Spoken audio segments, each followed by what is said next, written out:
જય મહાકાલ, જય મહાદેવ, રાધે રાધે. એક બીજો એક ઉપાય બતાવું છું.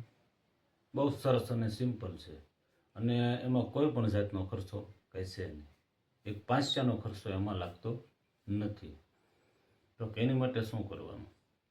તો કે પહેલાં પ્રથમ તમારા ઘરની અંદર મૂઠ, ચાટણ, ઉચ્ચાટન, મેલી વિદ્યા કોઈ પણ પ્રયોગ કોઈ પણ કરી ન શકે. તો એની માટે શું કરવું? તો એના માટે તમારું જે મુખ્ય મેન દ્વાર છે ઘરનું, ત્યાં થોડુંક સિંદૂર લેવાનું અને સરસવનું તેલ લેવાનું, બરાબર?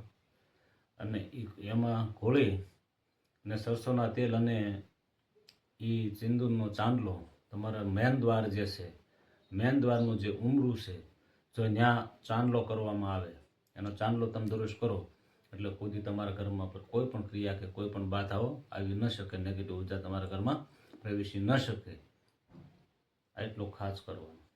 આ સરળ અને સીધો ઉપાય, બસ એટલું જ તે. જય મહાદેવ, જય મહાકાલ, રાધે રાધે.